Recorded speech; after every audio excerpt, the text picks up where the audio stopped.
everyone and welcome. My name is Amber Smith and I'm the Environmental Services Manager for Mapistry. And today we'll be doing a 2-point calibration for your pH meter. So first you want to make sure that you have gloves. It's really important to wear gloves whenever you're doing a calibration or collecting samples. You want to make sure that you don't contaminate or cross-contaminate any samples or the buffer solution. So the meter that we'll be using today is an Oakton EcoTestr pH 2. We really like this meter because it's very user-friendly, it's affordable, and it has this cool little clip that you can clip onto your pants here when you're going out to sample. So you want to make sure that you have 3 cups, 2 for your buffer solutions, and 1 for your distilled water to rinse your probe in between calibrations. Today we'll be doing a 2-point calibration. You can do a 3-point calibration with the addition of a 10.0 buffer solution, but we decided to do a 2-point calibration because we find that industrial facilities tend to have more acidic stormwater than basic. So that's why we're doing a lower end calibration today. So first you want to start off by just turning on the meter. I'm going to press the button down here to power it on. Take off the cap. And I always like to just give it a little rinse first. Then we're going to stick it in our first solution, the 4.0. And we only want to pour enough solution so that it covers the probe here. We don't want it too far on the meter because then it can cause problems and make your meter not last as long. So once it's in the solution, you want to press the cal button in the middle here. So when you press that cal button, it's going to begin to blink cal.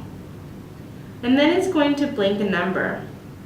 Right now it's actually blinking at 4.0, which is great. So it means our meter is reading the correct calibration number. But sometimes it'll be off, and that's the whole point of calibration. So it's prompting you to press enter. You press the enter, and that basically tells it that it's a 4.0 solution. That's telling the meter this is what you need to be reading when you're in this solution.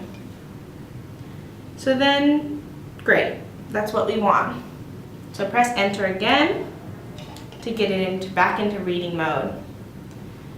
So rinse your probe, always make sure you rinse in between because you don't want to cross-contaminate your buffer solutions or you won't get the right reading and it won't calibrate correctly. So next we're going to move on to our 7.0 calibration. And we're going to stick it in again just enough to cover the probe. And it's reading 6.8. So we're going to press calibrate. Going to blink cal a couple of times, and it's going to begin to blink a number.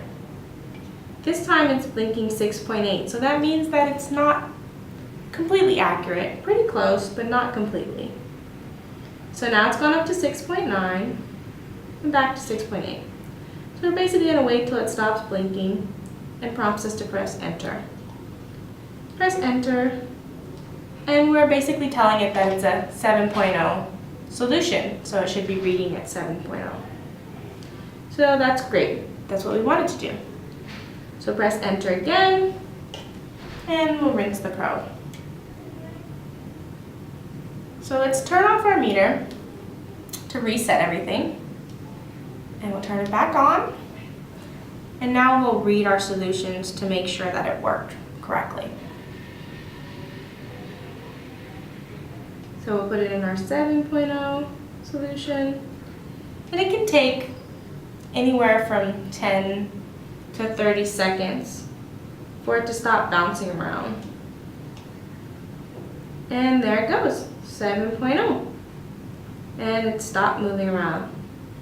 Wonderful. So that means that the calibration worked. Now let's try our 4.0 solution. So again, rinse it in your distilled water. You always want to make sure you rinse your probe.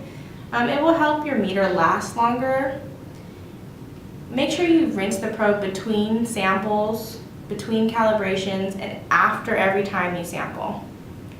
So let's test our 4.0 solution.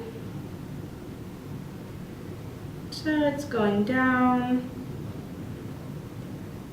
It's at 4.2, 4.1. Let's see if we can get it to go to 4.0.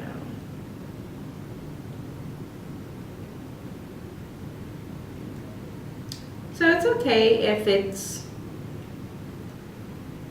within 0.1 up or down.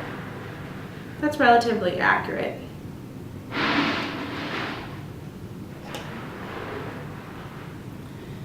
And that's pretty much how to do a 2-point calibration.